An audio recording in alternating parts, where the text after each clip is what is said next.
नमस्कार, संजीवनी में आपका बहुत बहुत स्वागत है। आज से हम एक नया सेगमेंट शुरू कर रहे हैं और इस सेगमेंट का नाम है उत्तराखंड डेली टेस्ट सीरीज। इस टेस्ट सीरीज के अंतर्गत हम रोज एक क्वेश्चन पेपर को सॉल्व करेंगे और इस क्वेश्चन पेपर में लगभग 25 या उससे अधिक क्वेश्चन होंगे, जनरली 25 क्वेश्चन होंगे और इन क्वेश्चंस के द्वारा हम लगभग 750 जो क्वेश्चंस एक महीने में और लगभग 9000 या उससे अधिक प्रश्नों को हल कर चुके होंगे। इस टेस्ट सीरीज को उद्देश्य का जो शुरू करने का जो उद्देश्य है वो कई हैं। तो सबसे बड़ा उद्देश्य तो ये है कि अन्य सेगमेंट में जैसे हम हिस्ट्री, ज्योग्राफी, पॉलिटी आदि जो उत्तराखंड का पढ़ रहे हैं तो उससे हमने कितना सीखा, कितना समझा और कितना याद रखा, इस बात को जांचना। दूसरा उद्देश्य ये है कि हमें उस प्रेशर को दूर करना है जो हम एग्जाम हॉल में फील करते हैं। तीसरा उद्देश्य है कि हम उत्तराखंड का जितना लिटरेचर है या जितना सिलेबस है उन्हें प्रश्न के माध्यम से ही पूरा कर लें। तो और भी ढेर सारे उद्देश्यों को लेकर ये टेस्ट सीरीज शुरू की जा रही है।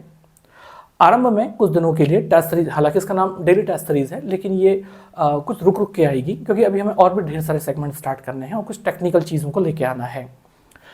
तो एक खास बात और भी है कि ये जो टेस्ट सीरीज है ना, तो इस टेस्ट सीरीज का उद्देश्य या उसका जो आधार है वही उन किताबें हैं जो किताबें अन्य सेगमेंट के लिए हैं, यानी हिस्ट्री, ज्योग्राफी, पॉलिटी के लिए हैं। और ये किताबें हैं हमारी फेवरेट बुक्स जिनका नाम है ज्ञान गंगा संपूर्ण एवं विस्तृत उत्तराखंड। ये 2 पार्ट्स में है। ये है इसका जो है पार्ट फर्स्ट है और ये पार्ट सेकंड है। तो अगर आप इसको देखें जरा ध्यान से तो देखिए इसके एक बुक ही बहुत अपने आप में मोटी है, फर्स्ट थोड़ी सी पतली है और इसमें ना उत्तराखंड का history, geography, polity, economy, society, culture, district series बहुत ज़्यादा दिया गया है। और हम यही तो चाहते हैं कि हमें उत्तराखंड का लिटरेचर भर भर के मिले। तो जितना वनडे एग्जामिनेशन है, चाहे सिविल सर्विसेज है या कोई अन्य कॉम्पिटिटिव एग्जाम है, तो उसमें जितनी रिक्वायरमेंट होती है किताब उससे बहुत ज़्यादा हमें प्रोवाइड करती है। एग्जाम्पल के लिए जैसे अगर हम देखें तो इसमें डिस्ट्रिक्ट सीरीज 350 पेजेस की है, इसमें जो हिस्ट्री है वो लगभग 200 पेजेस का है, इसमें ज्योग्राफी 150 पेजेस का है, सोसाइटी एंड कल्चर 100 पेजेस का है, 300 से ज़्यादा मेले दिए गए हैं इसमें। तो इस किताब को ये जो है हम इसकी विशेषताओं को एक अलग से लेक्चर में डिस्कस करेंगे, तो अभी हम इसमें ज़्यादा बातें नहीं करते हैं। लेकिन कुल मिला के ये किताब हमें जो है आधार मतलब एक प्रमाणिक जानकारी देने का दावा भी करती है। तो देखते हैं क्या क्या इसकी विशेषताएं हैं और क्या इसमें अच्छी बातें हैं और अगर कुछ गलत भी है तो उसको भी हम खोजने का प्रयास करेंगे। तो ज़्यादा बातें ना करते हुए आइए श्री गणेश करते हैं। तो अब हम अपने पहले टेस्ट पेपर के पहले क्वेश्चन की ओर चलते हैं। तो देखिए हमारा पहला प्रश्न है, पानीपत के तृतीय युद्ध में कुमाऊं की सेना ने किस घातक हथियार का प्रयोग किया था? तो ऑप्शंस देख लेते हैं कि इसमें क्या क्या ऑप्शंस हैं। तो पहला ऑप्शन है महाशिला कंटक, दूसरा ऑप्शन है तोप, तीसरा ऑप्शन है रथ मूसल और चौथा ऑप्शन है बाण। तो देखिए एक बात ध्यान दीजिएगा, जब हम टेस्ट पेपर सॉल्व कर रहे होंगे तो हम ना चारों ऑप्शन का डिस्कस नहीं करेंगे, हम उसी ऑप्शन का डिस्कशन करेंगे जो सही आंसर होगा। वरना चारों ऑप्शन का डिस्कस करने में वीडियो बहुत लंबा हो जाएगा, लेंदी हो जाएगा और बोरिंग हो जाएगा। तो चलिए देखते हैं इसकी ओर हमने क्या सीखा था। तो हमने उत्तराखंड के गूढ़ इतिहास में ये देखा था कि 1761 में जब पानीपत का युद्ध हुआ था तो उस टाइम पर चंदों का शासक दीपचंद था, ठीक है ना।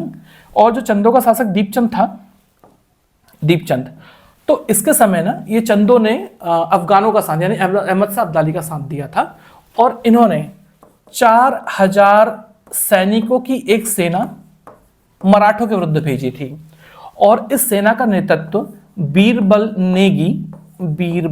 नेगी और इसके अलावा हरिराम के नेतृत्व में यह सेना भेजी गई थी।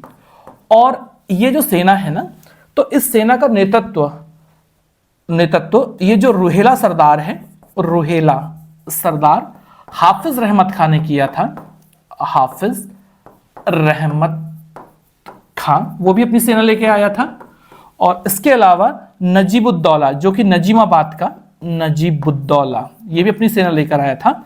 इन तीनों की मिली हुई सेना का नेतृत्व इन दोनों ने किया था। और जब ये पानीपत का युद्ध हो रहा था ना, तो चंदों ने बहुत वीरता का प्रदर्शन दिया। इसका वर्णन एटकिंसन और बीडी पांडे दोनों ने किया है। और बीडी पांडे लिखते हैं कि ये लोग बाण नाम के हथियार का प्रयोग कर रहे थे और इसकी जो आवाज थी ना, वो सिंह की गर्जना या बादलों की गड़गड़ाहट की भांति थी, गड़गड़ाहट की भांति थी। और इसके बाद मुगलों ने इनकी प्रशंसा भी की थी और इसके अलावा जो है इनको खिल्लत भी भेजी थी। तो इस प्रकार से हमारा जो सही उत्तर है वो उत्तर है डी, जिसका नाम है बाण। चलिए अब दूसरे प्रश्न की ओर बढ़ते हैं, लेकिन उससे पहले आपको नोट्स भी बनाने होंगे। तो ये रहे आपके लिए नोट्स की लिए व्यवस्था। तो अब आपको साफ राइटिंग में ये मिल जाएगा, आप इसका स्क्रीनशॉट ले लीजिए। और अब हम इस व्याख्या के बाद चलते हैं अगले प्रश्न में, जो कि क्वेश्चन नंबर 2 है। तो प्रश्न नंबर 2 कह रहा है हमारा कि महाभारत के किस पर्व से ज्ञात होता है कि जौनसर बावर का क्षेत्र मत्स्य देश के अधीन था। ऑप्शन देख लेते हैं। तो पहला ऑप्शन है भीष्म पर्व, दूसरा ऑप्शन है वन पर्व, तीसरा ऑप्शन है कर्ण पर्व और चौथा ऑप्शन है विराट पर्व। तो देखिए, हमने कुड़िंदों के इतिहास में देखा कि जो महाभारत है वो कुड़िंदों की जानकारी का सबसे बड़ा साहित्यिक स्रोत है, यानी कि साहित्य में सबसे ज्यादा जो जानकारी का जो स्रोत है वो हमारा महाभारत ही है। और इसके विभिन्न पर्वों से जो है कुड़िंदों की जानकारी मिलती है। तो ये पर्व तो है ही, यानी भीष्म पर्व, वन पर्व, कर्ण पर्व, इनसे तो मिलती है, साथ में सभा पर्व से भी जानकारी मिलती है। ठीक है। और एक जो विराट पर्व है, तो विराट पर्व से पता चलता है कि विराटनगर का राजा है ना, या मत्स्य देश का राजा, मत्स्य देश ये आज के राजस्थान का एक हिस्सा है, राजा जो विराट था उसने देहरादून या उत्तराखंड के जौनसार बावर क्षेत्र तक अधिकार कर लिया था। जौनसार बावर क्षेत्र तक अधिकार कर लिया था। ठीक है। तो इसीलिए हमारा उत्तर है घ, यानी कि विराट पर्व। चलिए अगले प्रश्न में आते हैं। अगला प्रश्न क्या है, तो पहले इसकी व्याख्या देख लीजिए, आप लोग स्क्रीनशॉट ले लीजिए इसका, और फिर उसके बाद आगे बढ़ते हैं। तो अगला हमारा तीसरा प्रश्न है और वो स्क्रीन में आ गया है कि कार्तिकपुर शासक भूदेव निम्न में से किस अभिलेख से संबंधित है।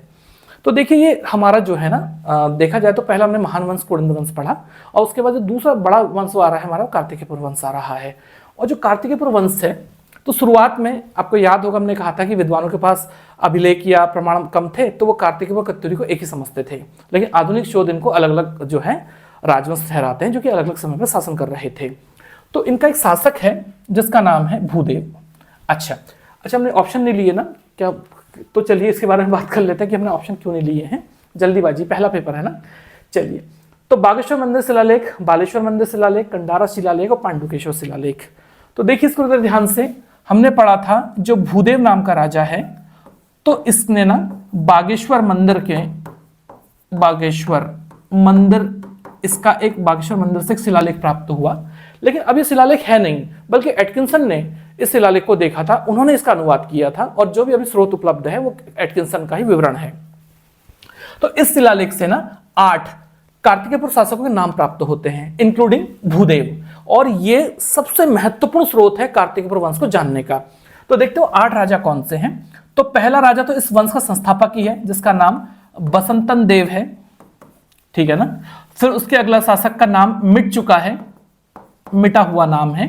फिर उसके बाद खरपर देव है। फिर उसके बाद कल्याण राज है, कल्याण राज। उसके बाद त्रिभुवन देव है, त्रिभुवन देव है। तो ये पहले परिवार के राजा भी कहे जाते हैं। दूसरे परिवार में निम्बर्त देव आ रहा है, ठीक है ना। फिर ईस्ट गण आ रहा है। फिर आ रहा है ललित शूरदेव, जो कि कार्तिकेयपुर वंश का सबसे महान शासक था। ठीक है, सर्वाधिक अभिलेख इसी के मिले हैं, 2 पांडुकेश्वर से, कंडारा से, और एक जो आ रहा है भूदेव, आ गया हमारा भूदेव। तो देखिए, तो 1 2 3 4 5 6 7 8, तो इस प्रकार से 8 शासकों के नाम हमें बालेश्वर मंदिर शिलालेख से मिलते हैं, जो कि भूदेव का है। तो इसलिए हमारा सही उत्तर जो है वो बी है, बालेश्वर मंदिर शिलालेख। चलिए अब आप इसके स्क्रीनशॉट ले लीजिए इसकी व्याख्या का।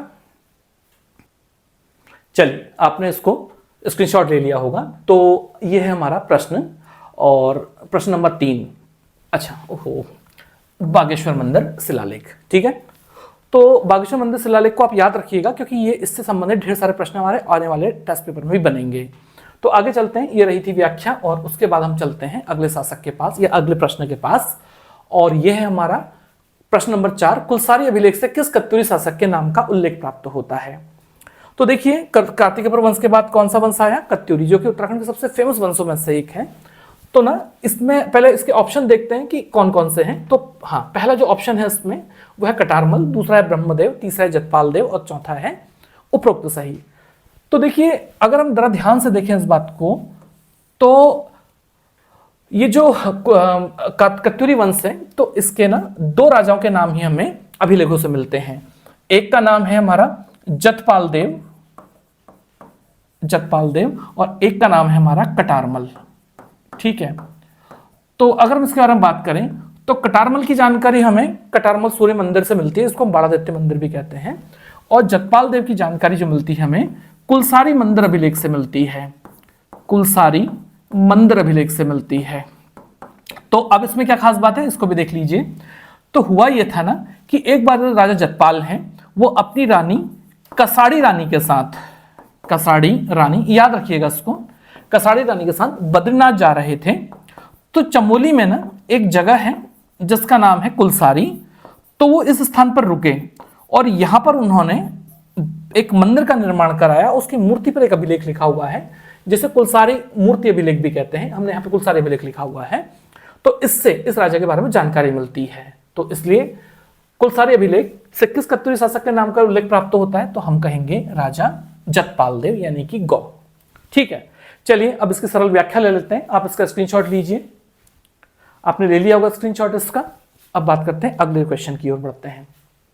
ठीक है, तो जो अगला क्वेश्चन है इसका 5वां, ये कहता है कि फ्रेजर के अनुसार चंद राज्य का संस्थापक कौन था। ठीक, चलिए ऑप्शन में आइए। पहला है सोमचंद, दूसरा है थोहरचंद, तीसरा है कोई अननोन राजा, और चौथा है इनमें से कोई नहीं। तो अगर आप जरा ध्यान दीजिए इस बात के लिए, तो चंद वंश का संस्थापक कौन था, इस बारे में विवाद रहा है।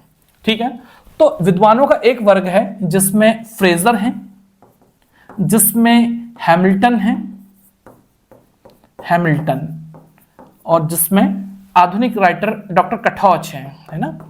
तो ये तमाम जो राजा हैं ना, सॉरी, ये जो लोग हैं, तो ये कहते हैं कि थोहरचंद, जो थोहरचंद है ये चंदों का संस्थापक रहा है। जबकि दूसरी ओर एटकिंसन है, एटकिंसन और बीडी पांडे, बद्री दत्त पांडे। तो देखिए एटकिंसन के बारे में तो हम बाद में बात करेंगे, लेकिन दो शब्द जरूर मैं यहां पे कहूंगा कि उत्तराखंड की मैंने जो भी लिटरेचर अवेलेबल है, हिस्ट्री से संबंधित या ज्योग्राफी से संबंधित या बाकी चीजों से संबंधित, लगभग उसमें सारा का सारा जो काम किया गया है ना, एटकिंसन के द्वारा किया गया है। बाकी लोगों ने केवल उनका अनुसरण किया है। एक आदमी जिसने इतने साल पहले, एक शताब्दी से ज्यादा हो गया है, तो उन्होंने इतना रिसर्च किया उत्तराखंड पर कि जितना उसके बाद कोई नहीं कर पाया। कोई नहीं मतलब बहुत दूर तक नहीं कर पाया। इसलिए कहा जाता है कि एटकिंसन ने उत्तराखंड को जूठा कर दिया, यानी उन्होंने एक भी ऐसा सेगमेंट नहीं छोड़ा जिसमें उन्होंने अपने प्रभाव या खोज की छाप ना छोड़ी हो। तो ऐसे व्यक्ति के लिए कोटि कोटि नमन। तो हुआ यह है कि ये जो विद्वानों ने जो तर्क दिए थे, तो ये तर्क विद्वानों के नजर में कसौटी में खरे नहीं उतरे, या इनके कथन तर्क की कसौटी में खरे नहीं उतरे। तो आज अधिकांश विद्वान एटकिंसन और बद्रीदत्त पांडे के मत से सहमत हैं। इसलिए ये लोग राजा सोमचंद को चंद वंश का संस्थापक मानते हैं। तो ये रही इसकी व्याख्या, देखिए इसको जरा बोर्ड में आपके। चलिए तो अब आगे बढ़ते हैं अगले क्वेश्चन की ओर। ठीक है, तो नैनीताल जनपद की स्थापना किस वर्ष की गई, ये अगला हमारा प्रश्न है। ऑप्शन दे दिए गए हैं। तो पहला ऑप्शन है 13 अक्टूबर 1891, 14 अक्टूबर 1891, 15 अक्टूबर 1891 और 16 अक्टूबर 1891। तो वर्ष तो सेम ही है, हमें दिनांक देखनी है। तो देखिए पी बैरन ने नैनीताल की खोज की थी और उसके बाद 1842 से नैनीताल में बसासत यानी घर बनना शुरू हो गए थे, है ना। और उसके बाद ये बड़ी जल्दी ही एक लोकप्रिय नगरी बन गई थी अंग्रेजों के लिए, और ये इतनी लोकप्रिय बन गई कि 1855 में अंग्रेजों ने कुमाऊं कमिश्नरी का मुख्यालय ही इसे बना दिया, मुख्यालय बना दिया। अच्छा, फिर 1891 में ना, 1891 और 15 अक्टूबर का यह दिन था। तो उस दिन ब्रिटिश शासन ने कुमाऊं कमिश्नरी को दो जिलों में विभाजित कर दिया। एक का नाम था अल्मोड़ा जनपद और दूसरे का नाम था नैनीताल जनपद, नैनीताल जनपद। और इस प्रकार से अल्मोड़ा और नैनीताल जनपद एक साथ अस्तित्व में आए 15 अक्टूबर 1891 को। तो हमारा सही उत्तर है गौ। ठीक है। अच्छा, इसके अलावा एक खास बात और, एक दो बातें और कर लेते हैं। 4251 जो है किलोमीटर स्क्वायर इसका क्षेत्रफल है नैनीताल का। इसे झीलों का, नैनीताल को झीलों की नगरी कहते हैं और ये झीलों वाला जनपद भी कहलाता है। और क्षेत्रफल के अनुसार ये उत्तराखंड का 5वां सबसे बड़ा जनपद भी है। तो ये कुछ खास बातें, डिटेल में ज्यादा नहीं जाएंगे, अगले प्रश्नों में ये आ जाएंगी सारी डिटेल्स। तो देखिए यह है इसका व्याख्या और ये रही इसकी व्याख्या। अब आगे चलते हैं अगले प्रश्न की ओर। 7वां प्रश्न कह रहा है कि निम्न में से किसे राम क्षेत्र भी कहा गया है। तो पहला ऑप्शन है हमारा नैनीताल, दूसरा है अल्मोड़ा, तीसरा है देहरादून और चौथा है चंपावत। तो देख लेते हैं इसके बारे में कि इनमें से सही आंसर कौन सा है। तो देखिए जो इसका सही आंसर है वो है हमारा अल्मोड़ा। तो अल्मोड़ा का प्राचीन नाम ना हमें राम क्षेत्र प्राप्त होता है और इसके तमाम नाम भी और प्राप्त होते हैं। हमें पता है कि भीष्मचंद्र ने अल्मोड़ा को राजधानी के लिए चुना था और बालो कल्याण चंद्र ने इसको भली भांति राजधानी के रूप में स्थापित कर दिया था और बाद के राजाओं ने इसे एक महत्वपूर्ण नगरी के रूप में जो है स्थापित किया। तो अल्मोड़ा को ना जिस टाइम पे इसको राजधानी के रूप में स्थापित किया गया तो इसका नाम आलमनगर रखा गया, आलमनगर रखा गया। लेकिन ये नाम तो नहीं चला, लेकिन कटारमल मंदिर के मूर्ति और बर्तनों को साफ करने के लिए एक घास मंगाई गई जिसका नाम अल्मोड़ा, भिलमोड़ा, किलमोड़ा, चिलमोड़ा था। उसी के नाम पर यह नगर अल्मोड़ा कहलाया। इसके अलावा इसे कला एवं शिक्षा का केंद्र बनाया गया चंद राजाओं के द्वारा। तो इसे ना आज भी सांस्कृतिक नगरी कहते हैं, सांस्कृतिक नगरी कहते हैं। और इस नगरी में एक से एक महान शासक हुए तो इसे राजाओं की घाटी भी कहते हैं, राजाओं की घाटी भी कहते हैं। और इन्हीं महान राजाओं की प्रसिद्धि का कारण है कि इसे ताम्रपत्रों में राजापुर भी कहा गया है। ठीक है, यहां ताम्र का काम बहुत अच्छे ढंग से हुआ था, इसलिए इसको ताम्र नगरी भी कहा जाता है। और तांबे का काम करने वाले परंपरागत समुदाय को यहाँ पे टमटा कहा जाता है। इसके अलावा हमें पता है कि सुयाल और कौशिकी नदियों के किनारे बसा हुआ है ये, और एक घोड़े की पीठ होती है उसी प्रकार के पहाड़ी में बसा हुआ है और आज भी उत्तराखंड का एक महत्वपूर्ण नगर है और शिक्षा का केंद्र भी है। तो देखते हैं इसके बारे में। इसकी ये रही आपकी व्याख्या। चलिए, ये थोड़ी व्याख्या मुझे लगता है कि जितना भी देने का प्रयास किया है तो आप बताइएगा कि आपको ये व्याख्या कम लग रही है, ज्यादा लग रही है। क्योंकि एक विद्यार्थी ने मुझसे कहा था कि ये जो व्याख्या है ज्यादा है, एक ने कहा था व्याख्या कम है। तो ज्यादा है कहने वाले ज्यादा थे कहने का मतलब है, तो मुझे बता दीजिएगा आप। अगले प्रश्न में चलते हैं। प्रश्न ये कह रहा है कि क्षेत्रफल के अनुसार उत्तराखंड का तीसरा सबसे बड़ा जो है जनपद कौन सा है। तो ऑप्शन में ये कह रहा है, देख लेते हैं इसको। एक कह रहा है चमोली, दूसरा कह रहा है उत्तरकाशी, तीसरा कह रहा है अल्मोड़ा और चौथा कह रहा है पिथौरागढ़। तो देखते हैं कि क्षेत्रफल के अनुसार सजाते हैं कौन कौन से हैं। तो पहला जो जनपद है उत्तराखंड का उसका नाम है चमोली, फिर उसके बाद आता है आपका उत्तरकाशी, फिर आता है आपका पिथौरागढ़। ठीक है ना, पिथौरागढ़। फिर आता है आपका पौड़ी, फिर आता है आपका नैनीताल, फिर आता है आपका टिहरी। ठीक है ना, पौड़ी, नैनीताल और तमाम सारी चीजें। फिर आता है आपका, अच्छा इतने लिखने की आवश्यकता क्या है, ऐसे करते हैं कि तीसरा हमारा आ गया है पिथौरागढ़। व्याख्या में देख लेते हैं समय बचाने के लिए थोड़ा सा। तो देखिए इसको जरा ध्यान से, ये सारे के सारे यहां तक लिख लिए थे मैंने, नैनीताल, टिहरी, अल्मोड़ा, देहरादून, ये तमाम सारी चीजें आ गई हैं। ठीक है, तो अब इसके हिसाब से तीसरा यहां भी दिखाई दे रहा होगा आपको। अगले प्रश्न में आते हैं, स्क्रीनशॉट ले लीजिए। चलिए, तो अगला प्रश्न देखते हैं। और अगला प्रश्न है हमारा कि अनुसूचित जाति की सबसे कम जनसंख्या किस जनपद में है। तो पहला है हमारा पौड़ी, दूसरा है रुद्रप्रयाग, तीसरा है बागेश्वर और चौथा है चंपावत। तो देखिए अगर हम इसके बारे में बात करें, ओरली बोल देते हैं क्योंकि फिर बहुत टाइम लग जाएगा, या शॉर्ट में लिख देते हैं। तो पहले है हमारा हरिद्वार, उसके बाद है उधम सिंह नगर, उसके बाद है देहरादून, उसके बाद है नैनीताल, फिर है अल्मोड़ा, फिर है पौड़ी, पिथौरागढ़, टिहरी, उत्तरकाशी, चमोली, बागेश्वर, रुद्रप्रयाग और फिर है चंपावत। ठीक है ना, ये सही तरीका है शॉर्ट में। तो कुल मिला के तो इसका मतलब है कि एससी की जो जनसंख्या सबसे कम है वो चंपावत में है। तो हमारा सही उत्तर हो गया चंपावत। एक बार व्याख्या में भी देख लीजिएगा, मिला लीजिएगा, मुझे याद है या नहीं है इसको टैली करने के लिए। और ये है आपके ऑप्शंस उत्तर। और फिर बात करते हैं आगे। तो अगले प्रश्न में चलते हैं जल्दी से। तो 10वां प्रश्न हमारा कि नीलेश्वर तथा भिलेश्वर पर्वत के मध्य कौन सा नगर बसा हुआ है। तो देखिए ऑप्शन इसके हैं उत्तरकाशी, पिथौरागढ़, कौसानी और बागेश्वर। तो देखिए ना, इसका राइट आंसर है बागेश्वर। तो जो बागेश्वर है भिलेश्वर और नीलेश्वर पर्वतों के मध्य बसा हुआ है और ये जो बागेश्वर है इसे कई नामों से जाना जाता है, जैसे इसे जाना जाता है गोल्डन वैली के नाम से, ठीक है ना। इसके अलावा इसे जाना जाता है अग्नि तीर्थ के नाम से, अग्नि तीर्थ के नाम से जाना जाता है। इसके अलावा इसे उत्तर की वाराणसी के रूप में जाना जाता है, वाराणसी। इसके अलावा इसे जो गोमती नदी है यहाँ पे उसके कारण कत्यूर घाटी के रूप में इस घाटी को जाना जाता है, ठीक है ना। इसका एक नाम कबीरपुर या करवीरपुर भी प्राप्त होता है, ठीक है। तो इसके ढेर सारे नाम हैं। तो ये जो क्या नाम है इसका, हमारा बागेश्वर है ना, तो बागेश्वर का स्कंद पुराण में खूब ढेर सारा वर्णन मिलता है। और इस पुराण में ये कहा गया है कि जो चंडीस जो गण थे भगवान शिव के, तो वो दूसरी काशी स्थापित करना चाहते थे इस स्थान पर। और जब भगवान शिव यहाँ पे आए तो उन्होंने वाणीश्वर के रूप में भगवान शिव की स्तुति की। और ये जो वाणीश्वर है, इस स्थान पर भगवान शिव शेर के रूप में यानी व्याघ्र रूप में विचरण करते थे, जो कि व्याघ्रेश्वर हुआ और फिर बाद में वो बागेश्वर बन गया। इसके अलावा और भी खास बात ये कहा गया इसमें, इन नदियों को बहुत पवित्र बताया गया है, जैसे कि इनको जो गंगा और यमुना के समान पवित्र बताया गया है। और तमाम और भी ढेर सारे इसमें जो है इसकी प्रशंसा की गई है। और हमें ये भी याद है कि 1929 में जो है ये क्षेत्र, जो कौसानी वाला क्षेत्र है, बागेश्वर वाला क्षेत्र, वो बड़ा पॉपुलर हुआ महात्मा गांधी के आने से।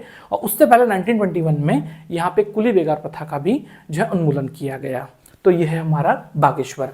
तो देखिए इसकी व्याख्या ये रखी है सामने आपके, और आगे देखिए इसको, ये थोड़ा सा है। अच्छा हाँ, एक बात और, इसे मार्कंडेय ऋषि की भूमि भी कहा जाता है, क्योंकि वहां यहाँ पे मार्कंडेय ऋषि तप कर रहे थे, ठीक है। तो अगला क्वेश्चन है हमारा, आ जाते हैं आगे, कि श्री बद्रीदत्त पांडे ने काली कुमाऊं में ब्राह्मणों के कुल कितने भेद बताए हैं। इस सोसाइटी एंड कल्चर से ये क्वेश्चन है हमारा। और इसके जो ऑप्शन है 1, 2, 3 और 4 है, ठीक है ना। तो 4 भेद बताए हैं, वो कौन कौन से हैं तो देख लेते हैं। तो ये है पहला 4 चौथानी, ठीक हो गया। 4 चौथानी, अपने कल्चर को जानना भी इंपॉर्टेंट होता है ना। तो 4 चौथानी, पंचबीड़िया, पंचबीड़िया, खतीमन, खतीमन, इसे खटकाला भी कहते हैं, खटकाला भी कहते हैं। और एक है हमारा कुलेमन। तो ये 4 वर्ग हैं ब्राह्मणों के, कुमाऊं के, ठीक है। तो इस प्रकार से ये हमारा प्रश्न है 11वां। चलिए आगे इसकी व्याख्या यहाँ पे लिखी है, कोई बहुत बड़ी व्याख्या तो है नहीं, देख लीजिए इसको फटाफट। और अब आगे बढ़ते हैं अगले प्रश्न की ओर। तो अगला प्रश्न है हमारा, ये कहता है कि उत्तराखंड का एक पारंपरिक आभूषण शीश फूल के संग में धारण किया जाता है। तो देखिए शीश से पता चलता है कि सिर में धारण किया जाता है, तो इसके बारे में बहुत ज्यादा बातें नहीं करेंगे। इसके ऑप्शंस भी सामने, माथे पर, नाक में, कलाई पे, पैरों में। तो कहां पर है, ठीक है, माथे पर। तो व्याख्या नहीं दी गई है इसकी। आगे बढ़ जाते हैं अगले प्रश्न में सीधे सीधे, और ये है 13 क्वेश्चन, मरोज पर्व मुख्यतः किस स्थान में मनाया जाता है। मोस्ट इंपॉर्टेंट क्वेश्चन है, ठीक है। तो इसका पहले ऑप्शन देख लेते हैं, रुपिन घाटी, जोहार घाटी, फूलों की घाटी और जौनपुर क्षेत्र। तो देखिए जो रुपिन घाटी हमारी उत्तरकाशी में है। तो जो उत्तरकाशी में है, तो ये जो हमारा मरोज पर्व है ना, ये उत्तराखंड के महत्वपूर्ण पर्वों में से और इंपॉर्टेंट पर्वों से, मतलब क्या कह सकते हैं उसको, कल्चरल इंपॉर्टेंस वाले पर्वों में से एक है। तो ये जो मरोज पर्व है ना, तो इसको जनवरी माह में मनाया जाता है। और इस टाइम पर इस पर्व में विभिन्न पकवान बनाए जाते हैं, लेकिन साथ में विशेषता ये है कि भोजन में मांस भी बहुत तैयार किया जाता है। और जो अपने मेहमान होते हैं, अतिथि होते हैं, उनका आतिथ्य मांस से जरूर किया जाता है। इसके अलावा इस टाइम पे ना रासो और तांदी नृत्य भी किया जाता है। तो रासो और तांदी नृत्य भी किया जाता है, तांदी नृत्य भी किया जाता है। और ये त्योहार ना असल में जिजीविषा, डिजायर टू लिव, और जीवन के प्रति सकारात्मक ऊर्जा का ये उदाहरण है।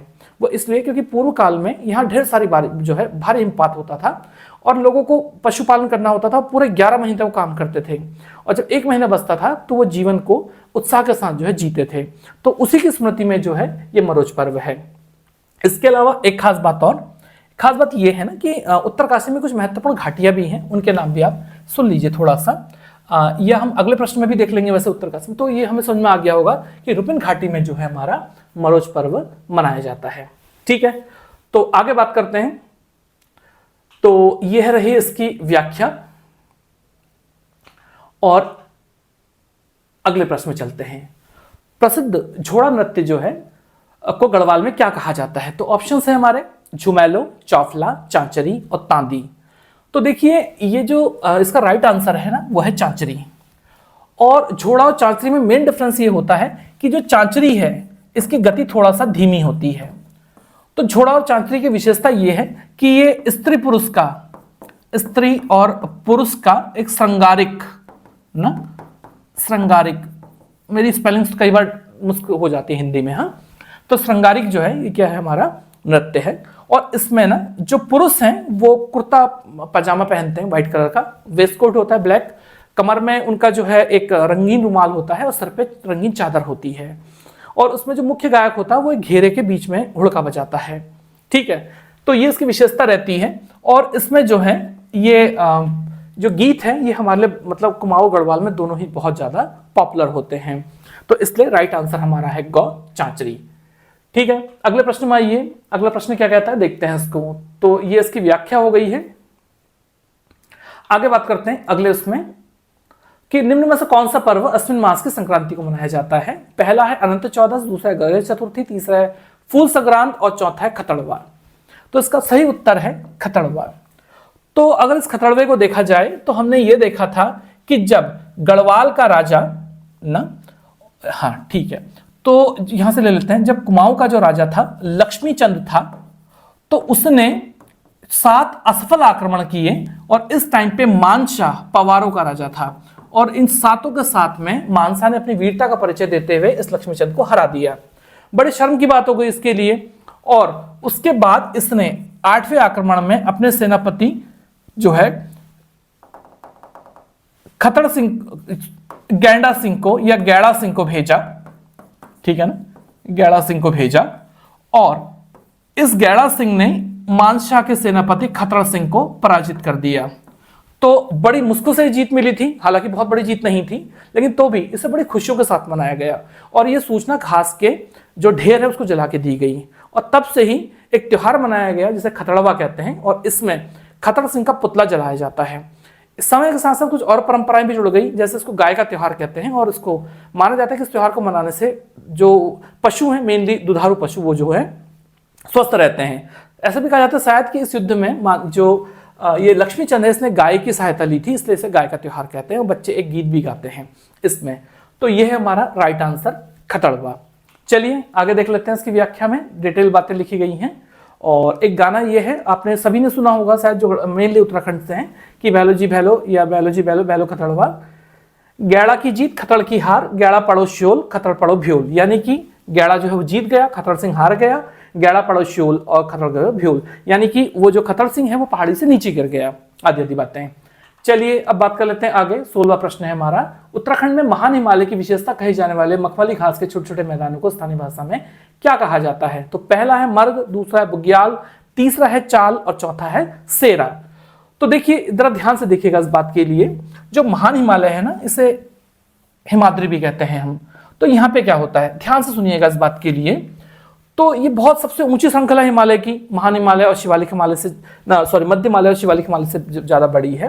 तो यहाँ पे क्या होता है ना कि जब बर्फ गिरती है यहाँ पे तो ऊंची चोटियों में तो बर्फ पूरे साल भर रहती है, कभी नहीं पिघलती।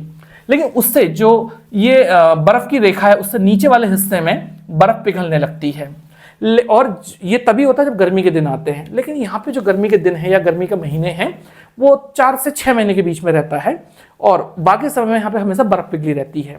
तो इसलिए यहाँ पर बड़े पेड़ पौधे नहीं उग पाते हैं बर्फ के कारण, लेकिन छोटे पुष्पीय पौधों ने इस जटिल परिस्थिति में अपने जीवन को जीने के लिए या यहाँ पर अनुकूलित होने का गुण विकसित कर लिया है। तो यहाँ पे ना मखमली फूलदार घास के मैदानों का विकास होता है और इनको उत्तराखंड में स्थानीय भाषा में बुग्याल कहा जाता है। तो ये बड़े सुंदर सुंदर फूल होते हैं इसमें और औषधि महत्व के भी फूल होते हैं यहाँ पे। और ये जो है बुग्याल, ये हमारे यहाँ की बहुत ज्यादा विशेषता है। तो इस प्रकार से ये है हमारा बुग्याल, आप इसका स्क्रीनशॉट ले लीजिए। चलिए तो अगले प्रश्न पे चलते हैं। तो अगला प्रश्न है हमारा, महान हिमालय एवं ट्रांस हिमालय को पृथक करती है। क्या पृथक करती है? Main central thrust, great dividing range, उपरोक्त तो दोनों या सभी विकल्प गलत हैं। तो देखिए अगर हम इसको देखें जरा ध्यान से तो यह है हमारा ट्रांस हिमालय, ये हमारा महान हिमालय, यह है शिवालिक हिमालय और यह है मध्य हिमालय शिवालिक हिमालय। इन दोनों को पृथक करने वाली रेखा जो है इसे कहा जाता है सचर जोन। या हिंज लाइन, ठीक है, हिंज लाइन। इसको जो पृथक करती है वो है आपका मेन सेंट्रल थ्रस्ट, इसको जो पृथक करती है वो है मेन बाउंड्री फॉल्ट। तो देखिए इसको जरा ध्यान से, मेन बाउंड्री फॉल्ट। तो सचर जोन या हिंज लाइन ट्रांसहिमालय मध्यमालय के बीच में है, लेकिन ऑप्शन में कहीं नहीं है, इसलिए सही उत्तर है हमारा, सभी विकल्प गलत हैं। चलिए, व्याख्या नहीं दी गई इसकी, अगला सीधा प्रश्न है, डोरोथी सीट नामक चोटी किस स्थान में स्थित है? ऑप्शन है श्रीनगर, टिहरी, नैनीताल और टनकपुर। तो देखिए इसका जो सही उत्तर है ना वो नैनीताल है। तो असल में जो नैनी झील है ना वो 7 विश्व प्रसिद्ध पहाड़ियों से घिरी हुई है, और ये जो 7 पहाड़ी हैं उसमें से एक पहाड़ी का नाम डोरोथी सीट है, और इसका जो लोकल नेम है ना वो आयार पाटा है। और ये आयार पाटा असल में यहाँ पे आयार नाम के ढेर सारे पेड़ों के होने के कारण इसका नाम आयार पाटा पड़ा, और इसका बॉटनिकल नेम आयारों के पेड़ का जो बॉटनिकल नेम है उसका नाम है एंड्रोमिडा ओवेलिफोलिया, ये इसका बॉटनिकल नेम है। और ये ना जो डोरोथी सीट नाम की जो पहाड़ी है ये एक प्रमुख पर्यटक स्थल है, और बड़ी संख्या में यहाँ पे पर्यटक आते हैं। यहाँ से नैनीताल शहर का 3 डिग्री व्यू एंगल जो है दिखाई देता है, यानी नैनीताल पूरा दिखाई देता है चारों ओर से, और बड़ा सुंदर दिखाई देता है। इसके अलावा पहले के टाइम पर ना लोग यहाँ पे जो पर्यटक आते थे वो अपने खाने का डब्बा यानी टिफिन यहीं पे खोलते थे, इसलिए इसको टिफिन टॉप भी कहते हैं, इसके अलावा ब्रिटिश काल में एक सैन्य अधिकारी थे जिनका नाम था जेपी कैलेट ये थे। और जेपी कैलेट ने क्या किया था ना, यहां पे अपनी पत्नी जिनका नाम था डोरोथी की स्मृति में, उनकी मृत्यु हो गई थी, यहां पर एक पत्थर की जो है सीट बनाई है, बेंच बनाई, इसीलिए इस स्थान का नाम डोरोथी सीट पड़ा। तो यह है हमारा उत्तर नैनीताल, और यह है इसका व्याख्या। देख लीजिए इसको जरा ध्यान से, और अब चलते हैं हम आगे। तो देखिए अगला प्रश्न जो है हमारा वो ये है कि 19वां निम्न में से किसे पहाड़ का रेगिस्तान भी कहा जाता है? ऑप्शन है हमारे भैरव घाटी, रवाई घाटी, नीलांग घाटी और हर्षिल घाटी। तो अब इसमें देख लेते हैं, इसकी व्याख्या देख लेते हैं कि क्या खास बात है। तो जो सही उत्तर है हमारा वह है नीलांग घाटी। तो ना ये जो नीलांग घाटी है उत्तरकाशी में है, और इसकी विशेषता ये है इस नीलांग घाटी की कि यहाँ पहले के समय में जो है बहुत ज़्यादा, पहले के अभी भी यहाँ ढेर सारा हिमपात होता है, और हिमपात होने के कारण पेड़ पौधे नहीं मिलते, यानी बारिश भी नहीं होती यहाँ पे और पेड़ पौधे भी नहीं होते, लेकिन हिमपात बहुत होता है, इसलिए इसको ना पहाड़ का रेगिस्तान भी कहा जाता है।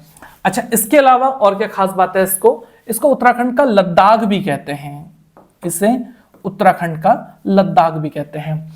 इसके अलावा ये जो इलाका था ये यहाँ भारत और चाइना के साथ व्यापार का केंद्र भी था, मार्ग भी था, लेकिन 1962 में जब भारत चाइना युद्ध हुआ तो ये रोक दिया गया, बंद कर दिया गया, तो उतना महत्व नहीं रहा इसका, इस घाटी का। और यहाँ पे ना उस समय के व्यापार में होने वाले जो पुल जो यूज होते थे, मंदिर आदि स्ट्रक्चर आज भी देखने के लिए मिलते हैं। और ये इलाका ना दुर्लभ कस्तूरी मृग है, इसके अलावा नीली भेड़ है, नीली जो भेड़ है, इसके अलावा हिम तेंदुआ जैसे दुर्लभ पशुओं के लिए तेंदुआ, ये घाटी प्रसिद्ध है। अच्छा, एक बार और छोटी सी बात ये कि ना ये जो उत्तरकाशी यहाँ बहुत महत्वपूर्ण जो है घाटियां पाई जाती हैं, उनके नाम बोल देते हैं, व्याख्या में हम उसको देख लेंगे। तो जैसे यहाँ पर संतों की घाटी पाई जाती है, यहाँ रामासराय की घाटी पाई जाती है, यहाँ भैरव घाटी पाई जाती है, यहाँ पे कमल सराय घाटी पाई जाती है, इसके अलावा यमुना घाटी पाई जाती है, रवाई घाटी पाई जाती है, इसके अलावा टोंस घाटी पाई जाती है, हर्षिल घाटी पाई जाती है, और तमाम यहाँ से ढेर सारी घाटियाँ पाई जाती हैं जो हमारे लिए परीक्षाओं के लिए बहुत महत्वपूर्ण है। तो देखिए लिख नहीं रहे बोर्ड में समय बचाने के लिए, और ये सब कुछ यहाँ पे लिखा हुआ है तो आप इसको देख सकते हैं, ठीक है। और ध्यान से देखिएगा इसको, ये कुछ घाटियों के नाम हैं जो हमने अभी बोले हैं, और अगले प्रश्न में चल पड़ते हैं। तो देखिए अगला प्रश्न है 20वां, उत्तराखंड के संदर्भ में निम्न में से कौन सा स्थल स्वर्ग की छत भी कहलाता है? तो हमारा राइट उत्तर है औली क्षेत्र, या औली बुग्याल भी कह सकते हैं आप इसको। तो ये जो औली है ना, औली बुग्याल, तो ये कई महत्वपूर्ण पर्वतों से घिरा हुआ है, जैसे कि नंदा देवी, हाथी पर्वत, गोरा पर्वत, माणा, दूनागिरी गिरी, कामेट, इन पर्वतों से ये घिरा हुआ है। ठीक है ना। अच्छा, इसके अलावा ये जो क्षेत्र है ये स्कीइंग के लिए भी बहुत ज्यादा प्रसिद्ध है, स्कीइंग के लिए प्रसिद्ध है, और ये जो है स्वर्ग की छत भी कहलाता है। तो आगे चलते हैं इसकी, ये है व्याख्या इसकी छोटी सी, और उसके बाद बात करते हैं आगे कि पश्चिमी अच्छा मैंने जल्दी कर दिया शायद थोड़ा सा, आप इसको देख लीजिए अगर जल्दी हो गया है तो। अब देखिए आगे कि पश्चिमी रामगंगा नदी किस स्थान से राज्य के बाहर निकल जाती है। तो पहला प्रश्न है, पहला ऑप्शन है हरिद्वार, दूसरा है कालागढ़, तीसरा है टनकपुर और चौथा है देहरादून। तो अगर आप इसको जरा ध्यान से देखें तो इसका राइट आंसर जो है वह कालागढ़। तो क्या हुआ है ना कि ये जो हमारी नदी है क्या नाम है इसका, पश्चिमी रामगंगा, तो ये दूधा तोली श्रेणी से पैदा होती है, दूधा तोली श्रेणी से, और ये चमोली से, चमोली, अल्मोड़ा और पौड़ी में बहती है। तो लगभग 155 किलोमीटर की दूरी तय करती है। तो पौड़ी में एक जगह जिसका नाम है कालागढ़, तो कालागढ़ में इसमें एक बांध भी बनाया गया है, और उसके बाद ये राज्य से बाहर निकल जाती है। ये बहुत महत्वपूर्ण बात है, इसलिए हमारा राइट आंसर है बी। चलिए ऑप्शंस देखने के बाद अब देखते हैं इसकी व्याख्या। ये रही आपकी व्याख्या, और अब चलते हैं आगे। तो अगला क्वेश्चन है हमारा कि उत्तराखंड राज्य द्वारा निम्न में से किस तितली को राज्य तितली का स्तर प्रदान किया गया है। तो इसमें पहला ऑप्शन है हमारा कॉमन पिकॉक, दूसरा है ब्लू मॉर्मॉन और तीसरा है रेड एडमिरल, और एक ऑप्शन और भी हमारा उपरोक्त में से कोई नहीं। तो अगर हम इसको देखें तो ये जो है ना, इसका सही उत्तर क्या है, इसका सही उत्तर है कॉमन पिकॉक। आराम से सुनते हैं, इसमें थोड़ी ज्यादा डिटेल ले लेते हैं क्योंकि हमारे परीक्षाओं की दृष्टि से बहुत महत्वपूर्ण है। ये जो कॉमन पिकॉक है ना, तो इसका जो बॉटनिकल नेम है वो है पेप्लियो बायनोर है, पेप्लियोनिडी फैमिली का ये सदस्य है। और ना ये हिमालयी क्षेत्र में 1000 से 2000 मीटर की ऊंचाई पे कॉमनली पाया जाता है, कॉमनली यानी सामान्य रूप से। और ये ना एक इसकी जो चेहरा है या जो भी कहें आप, एक पिकॉक की भांति यानी मोर की तरह दिखाई देता है। तो कॉमनली पाया जाता है, मोर की तरह है, इसलिए इसका कॉमन नेम बन गया कॉमन पिकॉक। ठीक है। अच्छा, एक तो खास बात ये हो गई, और इस तितली को ना ये क्या नाम है इसका, 7 नवंबर को सन 2016 में इसको चयन किया गया। तो महाराष्ट्र के बाद उत्तराखंड दूसरा ऐसा राज्य है जिसने तितली को राज्य के प्रतीक चिन्हों में शामिल किया है। और महाराष्ट्र ने ना 2015 में ब्लू मॉर्मॉन को अपना राजकीय तितली घोषित किया था। कुछ बातें और भी हैं, इसको भी जान लेते हैं, हमारे लिए परीक्षाओं के हिसाब से बहुत ज्यादा महत्वपूर्ण है। तो महत्वपूर्ण ये भी है कि ये जो तितली है, इसके अलावा जो है ये जो सरकार है, उत्तराखंड सरकार, तितलियों के संरक्षण के लिए ना इन्होंने हमारा जो देहरादून है, इसका जो लच्छी वाला है, लच्छी वाला नाम की जगह में एक पार्क भी बनाया है तितलियों का।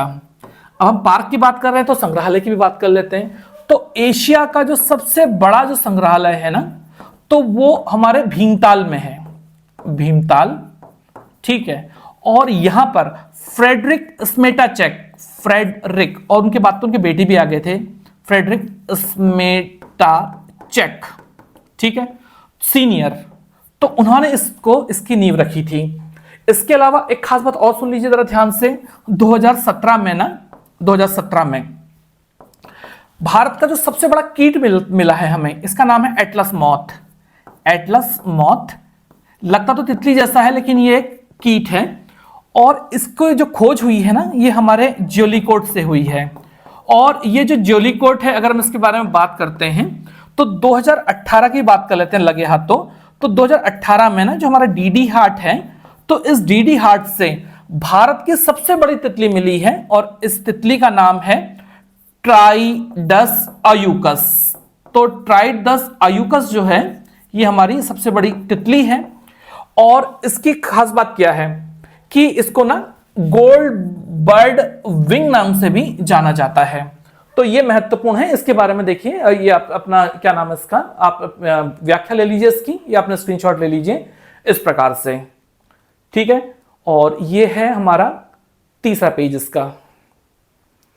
तो अगला प्रश्न है हमारा, ब्रिटिश काल में किस दिनांक को राजभवन का शिलान्यास किया गया था? तो सभी 97 के वर्ष हैं और दिया गया 27 अप्रैल, 16 अप्रैल और 6 अप्रैल।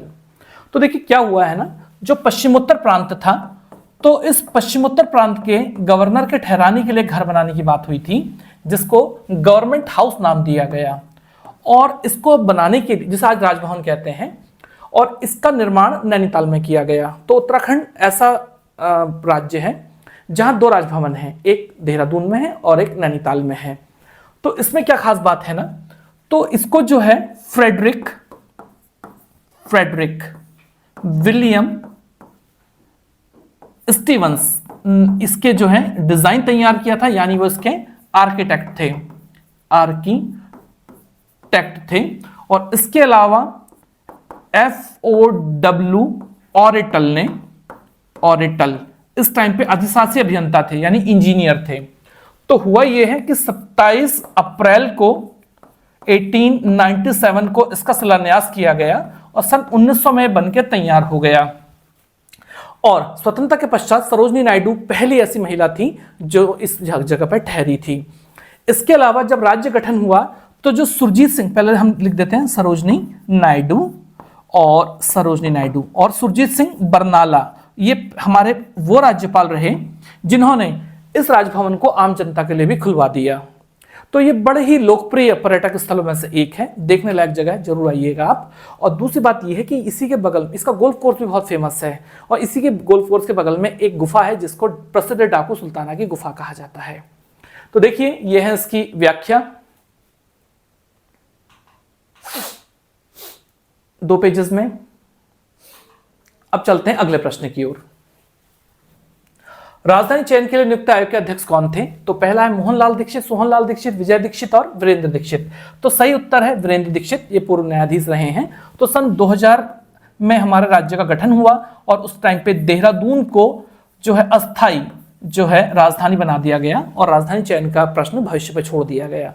और सन 2001 में जिस टाइम पे नित्यानंद स्वामी मुख्यमंत्री थे, उन्होंने वीरेंद्र दीक्षित की अध्यक्षता में एक सदस्यीय आयोग बनाया और इसीलिए इसको दीक्षित आयोग कहते हैं। तो हमारा सही उत्तर है घ, वीरेंद्र दीक्षित।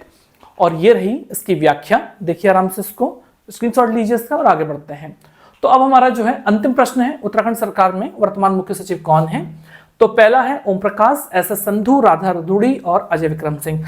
तो देखिए करंट का है तो करंट जब तक ये बने रहेंगे तब तक ही है, बाकी जब बदल जाएंगे तो आपको अपना अपडेट करना पड़ेगा। तो SS संधू जो है ये 1988 बैच के IAS अधिकारी हैं। लंबे समय तक सरकार में बेहतरीन सेवा देने के कारण तो जो सुखवीर सिंह संधू जी को उत्तराखंड का जो है मुख्य सचिव नियुक्त किया गया, इससे पहले श्री ओम प्रकाश जी इस पद पर आसीन थे। तो ये रहा हमारा 25वां प्रश्न और इस प्रकार से हमने अपना पहला सेट तैयार कर लिया है। आशा करते हैं कि आपको ये जो हमारा आज का जो सेशन है, ये लेक्चर है, आपको जरूर पसंद आया होगा। और ये भी आशा करते हैं कि आने वाली परीक्षाओं में जो जितने भी ढेर सारे प्रश्न कर रहे हैं उनमें से कुछ प्रश्न या सारे ही प्रश्न जो है आपकी परीक्षाओं में आएंगे और आपकी सफलता में महत्वपूर्ण योगदान देंगे। अपना महत्वपूर्ण समय देने के लिए बहुत बहुत धन्यवाद। आपका दिन शुभ हो। नमस्कार।